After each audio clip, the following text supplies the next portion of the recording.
here with Sean Toomey. Sean is a longtime coach in the Upper Midwest High School Elite League. He's coached against the national team multiple times, and he's got the best memory of everybody that we've talked to about these games. So let's talk about first time they came, second time they came, some great games, some of the players you had, some of the players you played against. Absolutely. The first time they showed up here was fall of 2013, and that was Matthew Kachuk, Jordan Greenway, Noah Hannafin, and some of the notable players on my team that are pros now: Brock Besser, Tyler Sheehy, Tommy Novak, and I'm trying to think if there's Luke Snuggerud as well. So he played in the first game. How'd it go? How'd that one go? You know what? We tooled that. We weren't sure what was going to happen, and we didn't know if we were going to get blown out of the rink or where we were. But it went very well. We ended up losing 8-6, but it was 7-6 with a couple minutes to go, and I think they ended up getting a power play goal at the end. So you missed the extra point. They made the 2 points. They did. Yeah. And but I mean, as far as up, down, fast action, pace, I mean, we can just look at the names that I rattled off. They're all having very successful college and pro careers. So it was a very good, very fast pace. And then I think Chris McAlpine, his team took him on the next day, and it was the same score, 8-6. Great. And the following year was that Charlie McAvoy and that crew? Charlie McAvoy, Clayton Keller, Joey Anderson it was his first year. So Minnesota, the national team, but he had played in the Elite League. He did. He played in the Elite League before, as did we had a brother lineup. We had Ryan Lindgren, who's now with the New York Rangers, who was at Shattuck, but then he went to the program. And then his youngest brother, Andrew, was my goalie in the Elite League, and so we had brother against brother. And then That's awesome. Some other notables I had, Casey Middlestad played, Ryan and Nick Paling, or excuse me, not Ryan, Jack and Nick Paling. And I think for those guys, we had Charlie McAvoy, J.D. Greenway, and then Kachuk and Keller. Keller and Kachuk. So from a coach's standpoint, from a hockey standpoint, just give us some idea. The Minnesota kids in the Upper Midwest High School Elite Leagues, the North Dakota kids, if it's a northern team, what do you tell them to get ready for these games? And then from taking a step back, just looking at the hockey that's played, what do you see with your hockey mind? Because these have historically been some excellent games. They are really good games. The national team development program kids are coached very well. I mean, once they start in September, they're practicing every day. We don't, obviously, as you know. We get together on the weekends. Maybe we have an odd practice during the week.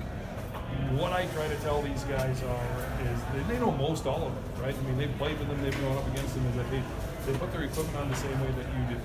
You just need to go out and execute and play better and finish your checks, etc., and just outperform them. And as a whole, it's a daunting task because you're taking on what is perceivably a group of the best players, but that's changing because they're not getting all of them all the time anymore either. So it's just basically go out and play hockey.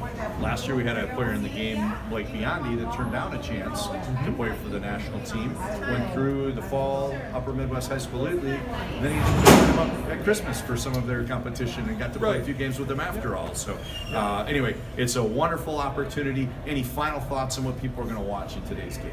I think they're going to see two very fast-paced, talented hockey teams go at it on Saturday, and then they're going to see another team and two very talented teams go at it again on Sunday. So I think they're going to see a lot of entertaining hockey, and I encourage them to come down and watch.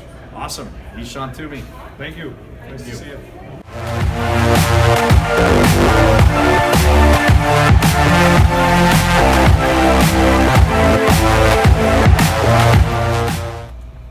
Here with Matthew Gleason. He's the rare 3-year player in the Upper Midwest High School Elite League, Creighton-Durham Hall High School. Matthew, you had a chance last year to be a part of the game against the national team, and I know it was a real exciting game, so why don't you tell us a little bit about that? Yeah, I don't know, just first off, being announced that we're going to play against them, it's really cool to think about. You'll be playing against the team that represents your country, which is a really cool thing. And I don't know, it was just stepping on that ice that first time. It was kind of sweet to just look across the ice and see the USA jersey going against you. And as far as the game goes, I remember you had a goal. So tell us about that. Yeah, it was one of the first shifts actually. I went out there, legs were a little heavy actually, just trying to get my feet under me, and the puck bounced on me in the front of the slot.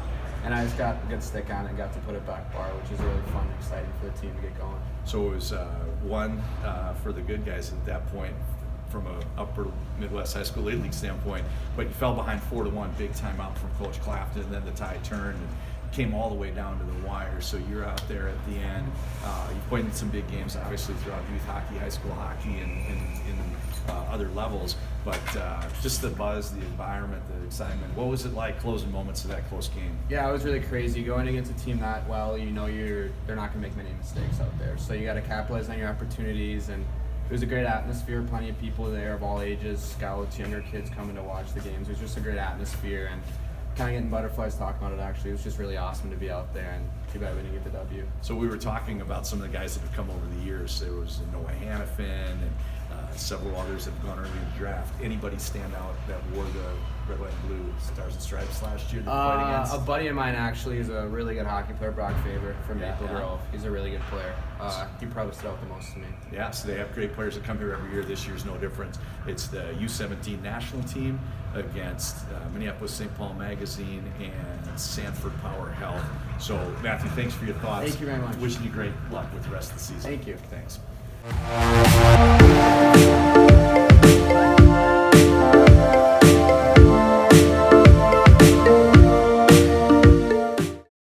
I'm here with Nikolai Dulak. Nikolai, you've had a great high school career so far. Tell people what it's like to play Minnesota high school hockey and make it to the state tournament. Well, it's something different for sure. It's just like something in the air. You can tell it's a crazy time of year. Your whole school's there, and it's just really exciting. Best time of the year for sure. So here we have a game today where you didn't have to sacrifice and give up on high school hockey and go somewhere else because you play in the Upper Midwest High School Elite League and you get a chance to play not only against the great Elite League teams, but you even get a chance to play the U.S. national team. Yeah, no, it's crazy. Those kids are supposed to be the best from the country, so it's definitely exciting to see like how they're gonna be and what they're gonna compare to us skill-wise and stuff. So it's always been fast-paced for this league, but can't wait to see how it is. Well, I appreciate it. Best of luck to you in the game today. Best of luck to Matamita's efforts. Thank you. Thanks, Nikolai. All right, this is John Connolly here with Griffin Streeter. Griffin played in a game last year. It was Team Southwest against the U.S. national team. It was a great game. Why don't you tell us your thoughts? What was it like playing in that? Oh, it was for sure a great opportunity. I mean, not many people can say they played the national team, but it was a good, fast-paced game, and it's nothing like high school. So I mean, it was just great competition. They're a hard team we played against, so it's just nothing was easy. You had to make do a lot of little things right to get rewarded. So. It's nothing like high school, but it was a very close game. Tell us about how it was late and then how it ended. I don't really remember how the scoring went or in order, but yeah, it was a very close game. We ended up losing 5-4. I think they scored a late power play goal to win, but can't complain about that because they are a good team and they get to practice a lot. But it was just a great opportunity and great experience to learn from. So. Yeah, it was all the way down to the end. It went right down to the wire with a chance to win. Did you know any of the kids that you played against from your hockey travels growing up as a youth player? Being at Jackson and Marys, I played a couple of them, but then otherwise I just know like names that you see on social media and stuff. So it was, for the most part, it was an opportunity to play against some kids you might have heard about, but really had never met. Yeah. Great. Well, thanks for your time.